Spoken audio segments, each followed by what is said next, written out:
Now, Sports Talk with Broads. Here's Hunter Brody.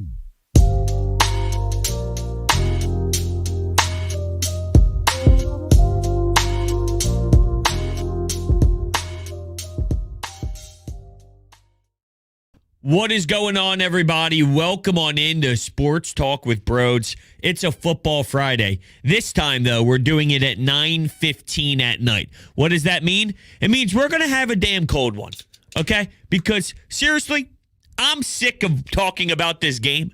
I just want to see the link packed with 70,000 people losing their damn minds, screaming at Brock Purdy as he's running for his life because Josh Sweat is running him down. Now, this is what we're going to do today.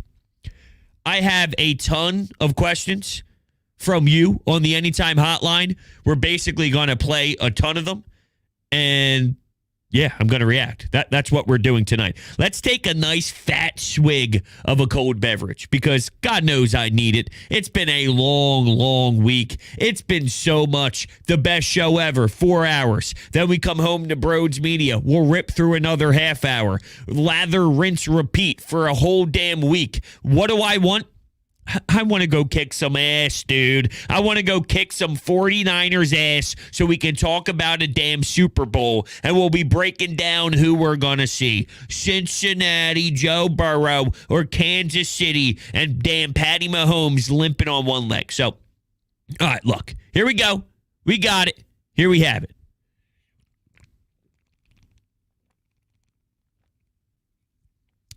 Wow, that is good. That is good. Okay. All right. Here's why I feel fantastic about this matchup. The Eagles have the better quarterback. Brock Purdy, nowhere even close to Jalen Hurts. The Eagles have a better defensive line. 70 sacks is 70 sacks. 44 sacks is 44 sacks. 70. We're not talking 48 sacks and 44 sacks. We're talking 70. 70. And then third, the Eagles' offensive line is better than the 49ers' offensive line. Now, I get it. Around the league, normally, you don't know every detail about every offensive lineman throughout football. And I'm saying this specifically to all the San Francisco fans out there. They don't truly understand how good Lane Johnson is. They hear his name and know that he's good. He hasn't allowed a sack in years. Jason Kelce doesn't allow sacks. It's not that they're good players. These are elite, insane, dominating forces on the offensive line. This isn't just a good offensive line because this is what they're saying. Well, yeah, the Eagles have a good offensive line, but this isn't a good offensive line. This is arguably the best offensive line in the history of football. That's how outrageously phenomenal this core is. They're not good. They are masters at the craft. That doesn't mean Jordan Mailata will never get beat. It doesn't mean someone like Landon Dickerson might not have a penalty. It's a long football game and there's a lot of snaps. But ultimately, when it comes to pass blocking and when it comes to run blocking, I'm not sure they're actually fully processing what this team is capable of doing.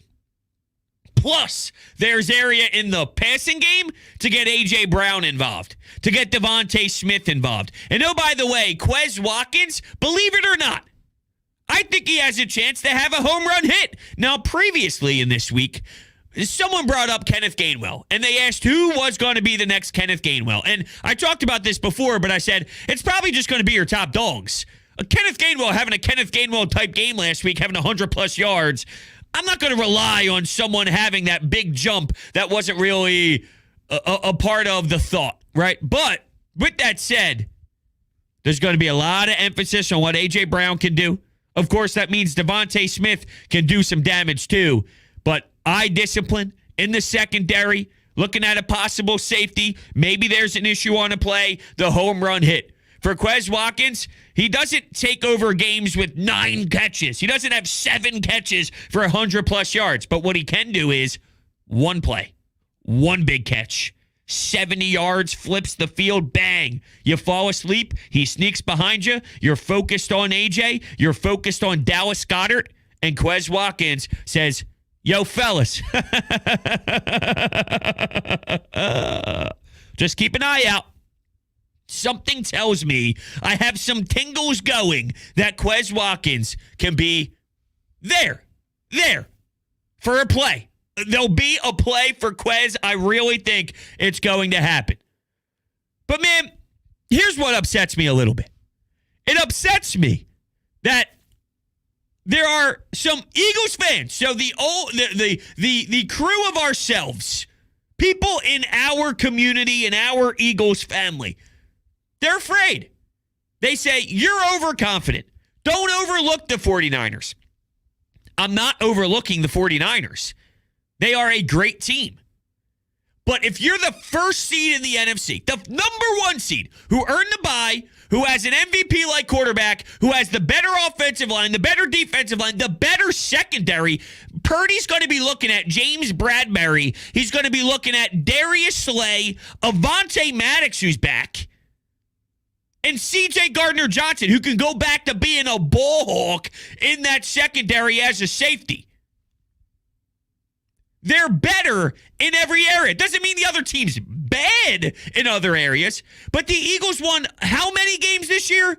They're the number one seed in the NFC. If you don't feel good about your team heading into the NFC Championship game at home in your own building, playing a rookie quarterback with this type of talent, then why are you a fan? The 49ers fans are supposed to believe that they're going to win the game. It's almost part of the job.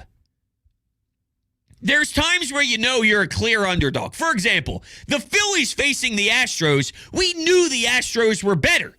We knew the Phillies had an uphill battle. That team was going to the ALCS year after year after year after year. There's something to that. They were ready to go win another championship. But now the Eagles are the Astros. Do you see the difference? There's no such thing as being overconfident. We're not saying the other team stinks, but we're taking pride in how insane this team is. And I'm giving them credit and respect based off of what they did this season. They deserve us feeling confident about winning a home NFC Championship game. That's what happens when you beat everybody else and you become a number one seed. So don't tell me I'm overconfident. That's fear. That's fear of heartbreak. If my heart gets broken, I don't care. So be it. There's no other way I need to enter this game than saying the Eagles are going to kick ass. The Eagles are going to win the game. I truly believe they're better in basically 98% of the areas. Kyle Shanahan, for example, versus Shane Steichen and Nick Sirianni. Now, they don't go up against each other. It's really Jonathan Gannon versus Kyle Shanahan. And I think, believe it or not, Jonathan Gannon deserves our faith. I trust Jonathan Gannon this week. Let's look at Brock Purdy. Brock Purdy, in the regular season, averaged 6.6 yards in the air per target. That's 33rd of 37 of quarterbacks that had enough passes to be in the mix for this. They know that. Christian McCaffrey, he practiced, but he's also not 100%. Mitchell is questionable. I trust Jonathan Gannon to recognize what they do well and how they're going to utilize a Deebo Samuel and George Kittle. You know what cracks me up? All these Niners fans saying, yeah, well, look at what happened the last time these teams played. Yeah, with Nate Gerry playing at linebacker, he got targeted by every team. Every team connected on every pass with Nate Gerry. I hate to break it to you. This team is on a whole different level than what they were the past time they played. And Jalen Hurts, he's an MVP caliber player this year. He had flaws last year. You know what he was last year? He was a Brock Purdy, a player who was very limited in play. And you saw what happened when he had to play a team like Tom Brady on the road last year. I'm saying the Eagles, that is. We've seen it firsthand. A rookie going on the road in the playoffs who has limitations. Unless Brock Purdy can do things he hasn't done before, and I have to see it first. It needs to be proven to me before I say it's an automatic. But he's going to have to make throws that he hasn't made consistently to beat this Eagles team. I don't think the dink, dink, dink, dink, dunk, dink, dink, and throw the ball just up the middle for a couple yards with the yards after the catch is going to be enough to wear this team out. Every team has tried what the Washington football team did to this point. Every team. Oh, well, it's on tape. Remember that? Every week. It's on tape. It's not on tape. Every team has tried to do it. It's not on tape. You can't do it. That was a fluky night. It's not a sustainable way to beat the Eagles because you won't be able to do it. Well, their run game's pretty bad. No, it's not. There was a time where it was weaker. Then you had Sue. Then you had Joseph. And everyone said, oh, no, you got Jonathan Taylor. You got Derrick Henry. You got, who else was after that? Saquon Barkley. Nothing. Sucked. The Eagles demolished. I have faith in Gannon this week. And if I get my heart broken, so be it. But these guys deserve every single ounce of our respect to believe in them to go handle business. Because they are the better team. The Eagles are the better team. It's not by a large margin. It's not by the New York Giants margin that we saw last week. But they're the better team. Kyle Shanahan has monster clock management flaws. Brutal. So bad that it could be the difference in winning or losing this football game. It's horrendous. Nick Sirianni and Shane Steichen don't seem to have that same problem. One guy's got his head deep into the playbook and the cuteness and the creativity. The other one takes a step back. Maybe there's a correlation there. Before we start rocking some calls, I need to say this. If you look at the AFC matchup, there's a lot to be said about the Bengals and the Chiefs. The line keeps swinging back and forth. Injuries play a factor. But you're seeing -1, +1. Pick them at 1 point. It is just moving back and forth. You see how tight that is? -3 at home is the base. That's the standard. I have to say this, though.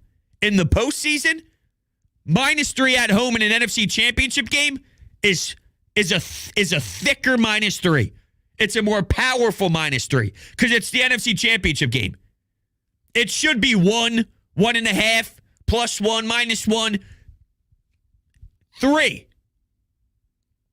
Doesn't mean Vegas is always right, but they're right a lot of the time. And that tells me something. And I love this too, right? Well, Brock Purdy played Seattle. Yeah? Cool. I don't care if he played in Seattle. You know why? Because that game against Seattle wasn't this Eagles team. So it doesn't matter. Because at that rate, the Eagles beating the Giants 48-22 and 38-7. They beat the Giants. Doesn't matter, right? Because he's not playing the 49ers. Also, while Seattle does have a toxic environment, Philadelphia on the road in the NFC Championship game is not what Seattle was. I hate to break it to you. It's just not. And the crowd, knowing that Kyle Shanahan and Brock Purdy had the communication with the helmet, he's going to be holding his head super tight, trying to hear, right? It's going to be him trying to get the message in. What are we running, coach? I can't hear you. Oh, shit. I don't know. Yeah. Oh, you don't know? Here's Hassan Reddick chasing you down. Oh, what's that? You're turning your back and trying to escape. Here's Josh Sweat on the other side, motherfucker. It's going to be electric. I can't wait. I feel so good about this Eagles team. Anyway, let's get to the questions. I want some beer in my system. I can drink the beer while your questions play. So let's do it. Here we go. Rhodes, got a question for you with this matchup with the Niners. Man, am I being too overconfident by thinking that's going to be the weak link in this is going to be Purdy? I mean, the Cowboys gave him fits and they struggled. And I mean, I know the Cowboys defense is good, but so is our defense. Our defense is even better because we're deeper. So I really feel like that's going to be the key to all this. If there's no run game, I don't think Purdy's going to be able to do nothing. Am I right or am I wrong? You're right. You're right. And I think they're going to stop the run game. People aren't noticing that they can. They look at numbers and go, oh, well, I've watched this team play long enough. I've seen what they're capable of doing. I don't have a fear. I don't even think Christian McCaffrey's healthy. What did he have? Something similar to 10 carries, 35 yards in that range? He's not right. And Mitchell's not right. The fact that the Eagles are this healthy with all their starters going to play an NFC Championship game with an added game into the regular season is pretty remarkable. It also reminds you that bye week is monstrous. And don't think that rust with the bye week is a bigger deal than the rest in the bye week. And you're seeing that now. Also, this is more of an off-season topic. August, training camps, OTAs. I bitched forever. I got nothing from this team. I don't know anything. We don't hear anything. If they win, then fine. I'll shut up. Well, they're here, and they do that because of health. They do that because they want their players as healthy as possible in the beginning of the season, and it apparently tells you analytically that there's a reason why they do this, and it helps your team get through. We'll see. And here we are in an NFC Championship game as healthy as humanly possible. It's pretty outrageous. Here's some more stats, though, on Purdy. Versus Dallas, 16 of 33 dropbacks, he was pressured. 4 of 12 in those pressure dropbacks. And, 4 of 12 were completed for a total of 55 yards, 2 sacks, and 2 scrambles. Let's see what Jonathan Gannon does. Also, he was 2 of 4 with throws that were 20 yards or more. Both were inside the hash. He's very, very, very simplistic. Get the ball to your playmakers. And there have been other teams that struggled to stop that. Those other teams are not the Philadelphia Eagles. Those other teams do not have the secondary mixed with this powerful front. They're going to have an extremely difficult time. I don't know if Purdy is prepared for the waves that are about to come his way. And seriously, the headset thing, I think that's pretty serious. He's not advanced. He doesn't have much experience in these type of moments. I know I've stressed this, but it's so crucial. This building is bananas. Bananas. You get up and you get a lead, even if it's early, though. Let's say the score is 0-0.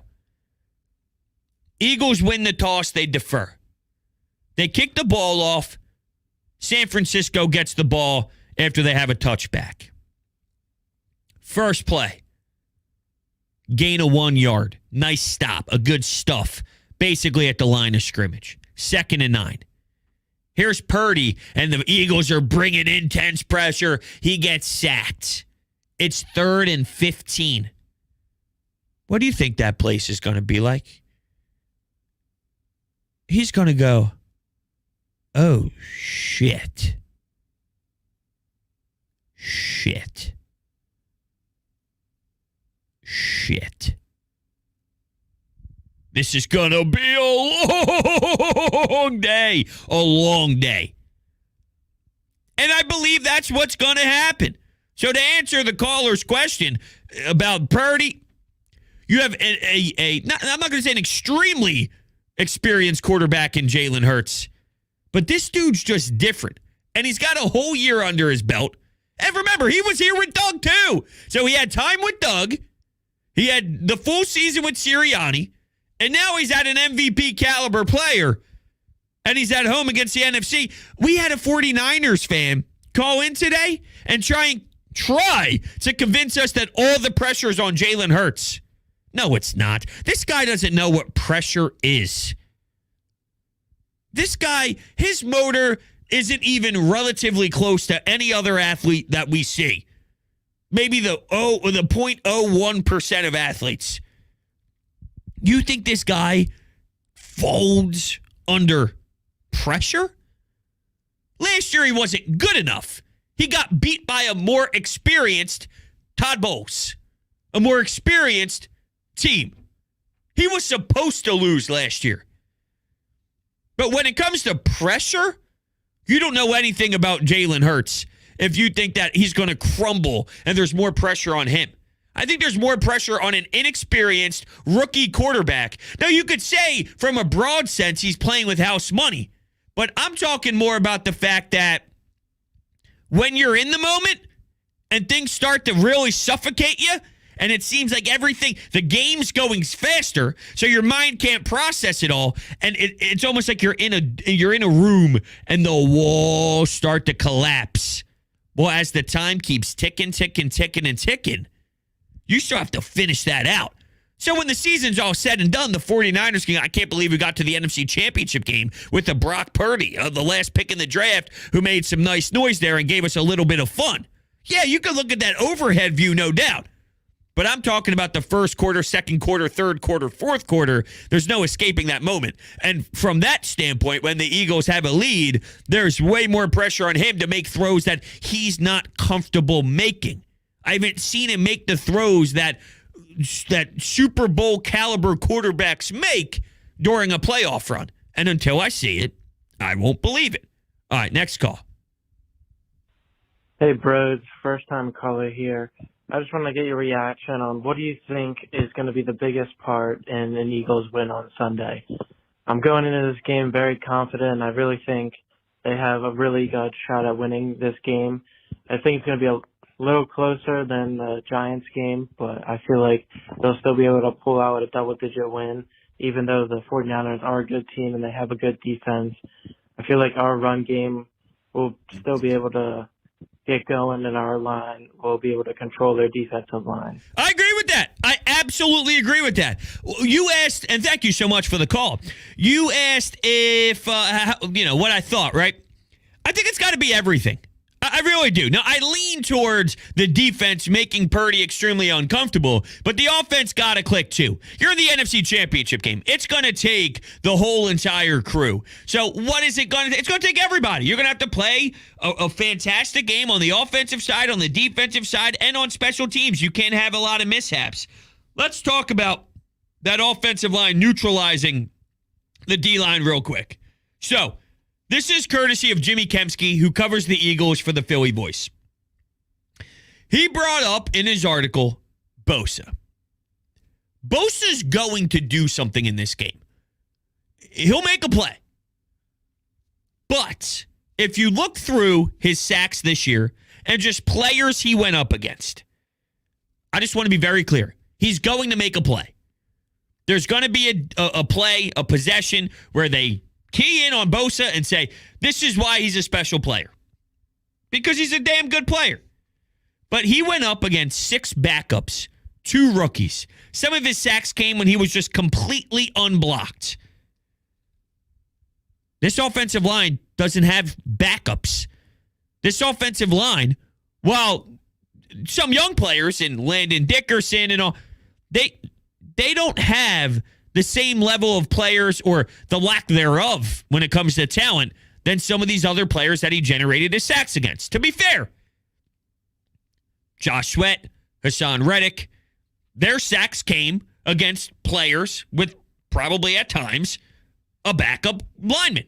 Someone not as good as someone like Trent Williams. Very talented left tackle. I'm just saying, though, with Bosa, I look at this line, and I don't even know if the football world really does talk about them as highly as they get talked about. It needs to be even more. It needs to be intensified to a whole nother level, to a whole nother percentage. This offensive line doesn't make any sense. So there's a difference between being a very talented offensive line and then otherworldly. And they're otherworldly. So with Bosa, 6 backups, 2 rookies, a few times unblocked, I'd be shocked if Bosa is getting unblocked to the quarterback consistently in this football game. I'd be shocked if Jason Kelce, Lane Johnson, Mailata looks like a backup player in this game. And to your point, you brought up the run game. I know the Eagles are going to try and attack offensively. Plus, A.J. Brown upset last week. Nick Sirianni's a player's coach. And you can expose that secondary. There's plays to be made in that secondary. They're going to look there, and they should. Run blocking, though, you can run at them. You can run at them. With this offensive line and the threat of Jalen Hurts. Great linebackers. Fantastic linebackers for San Francisco. When Jalen Hurts can use his legs, though, it's not the same as a traditional run game. So factor in everyone up front, Jalen Hurts, and the RPO system that they run. I don't care what they did against other teams. I don't care about their numbers against other teams because it's not against the Eagles. And they're lethal. With Jalen Hurts playing, only one team was able to beat them. One team. And that was a weird day. They still probably could have won. Dallas Goedert got his face mask ripped, shoulder broken, which completely gave Washington a big, nice chunk of energy and a nice spot for them. Quez Watkins with a bizarre turnover where he gets up and the ball flies out of his hands. Turnovers can happen. And the 49ers can take the ball away. There's a difference between unforced errors. And if we're talking about turnovers, though, especially the quarterback position, unforced turnovers, rookie on the road, Jalen Hurts. Yeah, of course. You know what? Quez Watkins could fumble again this game. No, I'm not ruling it out of the cards. Crazy things happen in these games. I think the Eagles have a good neutralizer. A neutralizer is probably a good way to describe it to a lot of what the 49ers do well. And the coaching staff has done such an incredible job at preparing this team to go. Shane Steichen, the flow and the play calling.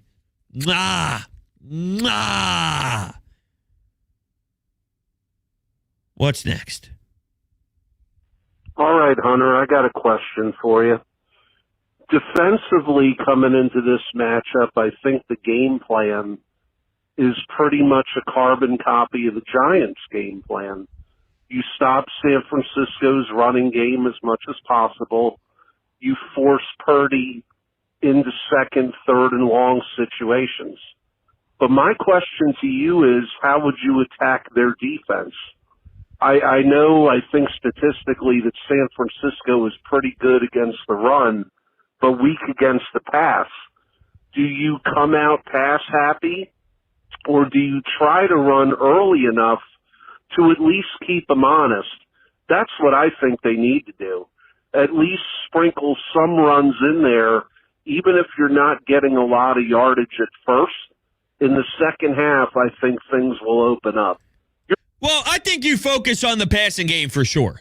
I think that's an area that you can definitely do extremely well in. So I'm looking in the passing game. I know that might upset a lot because most fans go, run the football. Let's abuse on pound and ground. Let's get the run game going. I'm going to work in the run game. I think Miles Sanders and Hurts and the ability of those two, I'm sounding like a broken record, but it's such a huge piece to what they do, and it's such a stellar part of the identity of this team. It's the trenches, and that's when you win football games. All 5 guys plus some, whether you incorporate Dallas Goedert. We've seen A.J. Brown and Dallas Goedert and plenty of guys really do a great job blocking as other weapons outside of just your offensive line. I want that too.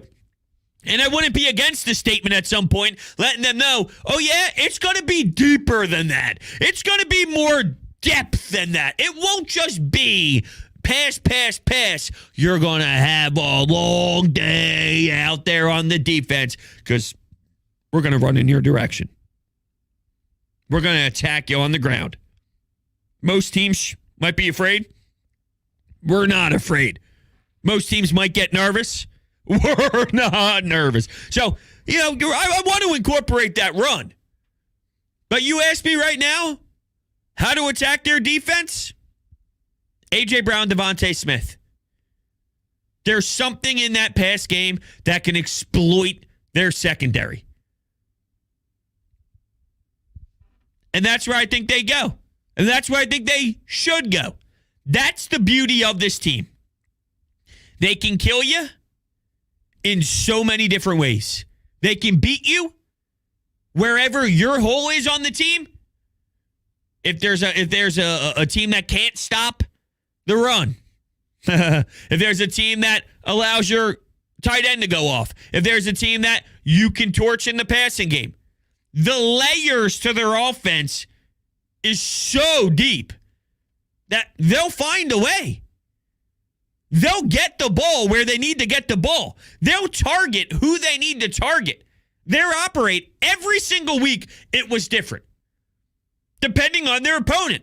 They saw what they didn't do well, and they said, let's create a game plan to put our players in the best position possible, and from there, we'll go. That's the difference from Kyle Shanahan. Kyle Shanahan is, this is my offense, and we're going to run my offense. And to be fair, he continues to get deep into the postseason. But there seems to be a spot where he struggles to get over the hump. Not having the quarterback might be the most obvious of it all. But I think it's interesting. Kyle Shanahan with Aaron Rodgers would probably run the same damn offense. This is how I do it. Nick Sirianni goes, all right, what do I got? I got Sanders. I got Hurts. I got all these players who are crazy good. Hey, Steichen, Shane, let's get over here. What are we thinking? And by the way, it seems like DeMeco Ryans, who I respect, and if I'm talking about coaches, does he have the upper hand on Gannon? They run a very similar style of defense. It's interesting between those two.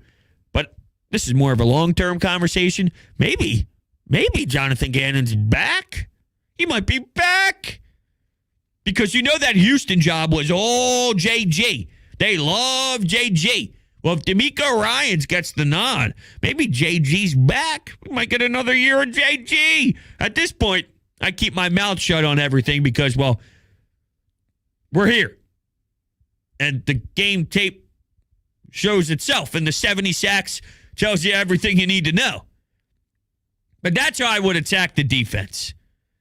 I sprinkle in the run, and I let them know that you're not going to stop us from doing it. No numbers in the regular season, because those numbers have zero relevance to a Jason Kelce, Lane Johnson. Do you see those clips of Jason Kelce running down the field? Do you see those clips of him getting to the second level? And speaking of clips, that video with B-Dog that the Eagles released, running through a damn wall. Seriously, ready to run through a damn wall. We'll take one more call. I'll wrap up this beer, and then we'll shut things down. Here we go.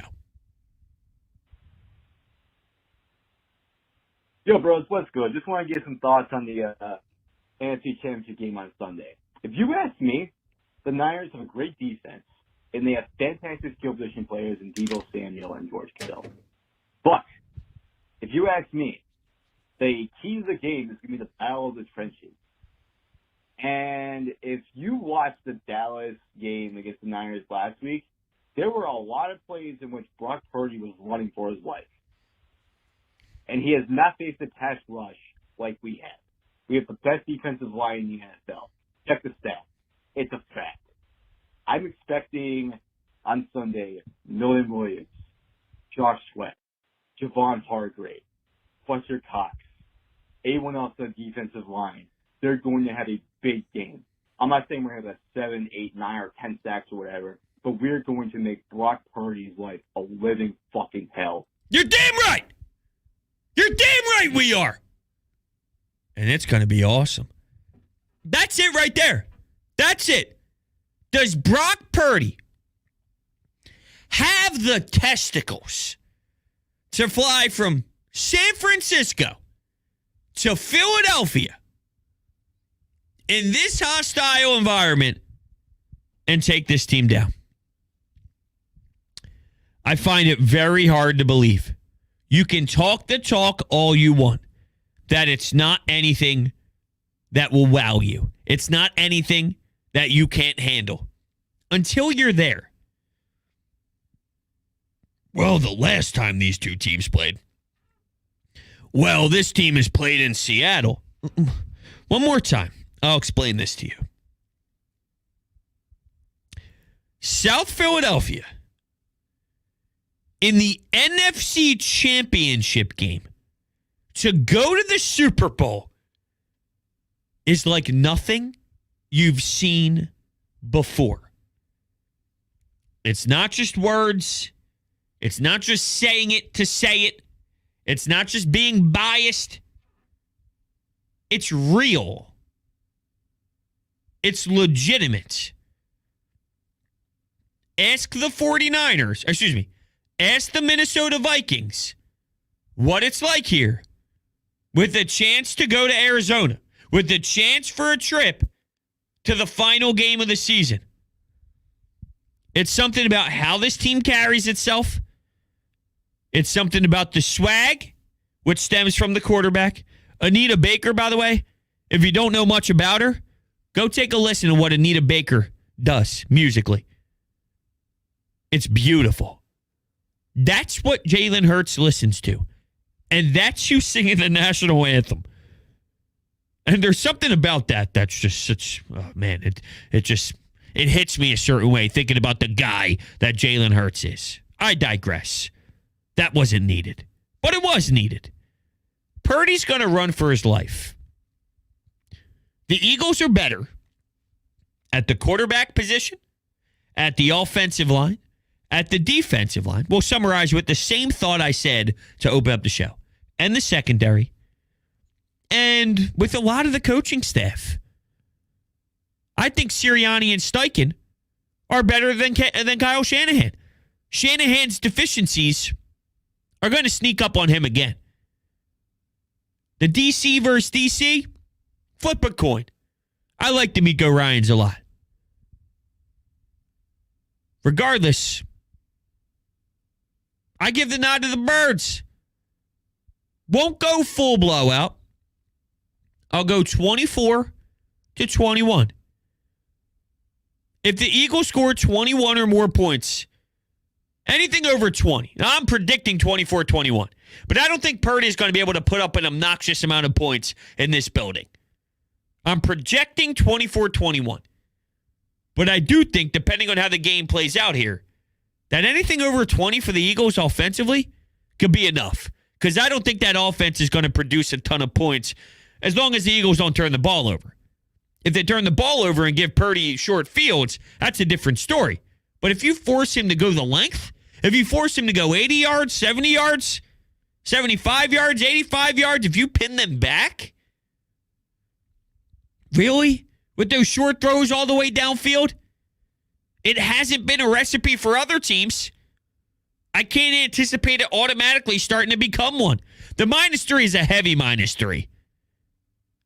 Just look at what the other matchup is. That's what the NFC Championship is supposed to be. A -3 is a pretty good line for an NFC Championship game. Believe in the Birds. Go Birds. I'll wrap up with this. I know we see all videos surfacing the Twitter sphere, and we talk about how awesome this city is. Go Birds, go Birds, go Birds this time of year. This morning, I had a meeting with the finance guy, family friend, talked over some things, right? A big smile on my face when I left. About an hour and a half or so. Went over the conversations that we wanted to. As we leave, first off, every person who was working in the building, Eagles gear, Eagles hat, all that stuff. I leave the meeting. He goes, all right, bros, thanks so much, man. Go Birds. And then you hear like two other, go Birds, go Birds. I'm like, dude, we're the fucking best. We're the best. Take it for what it is. Go Birds 24-21. We'll talk Sunday night. Finally. I've been talking about what's going to happen for what seems like since 1922. The Declaration of Independence wasn't even signed yet, possibly, when we started talking about this matchup. Can we go win a damn football game now? Please. Thank you so much. I love you guys. Thank you. Thank you. Thank you. Thank you. Thank you. Thank you. I love you. Catch you later.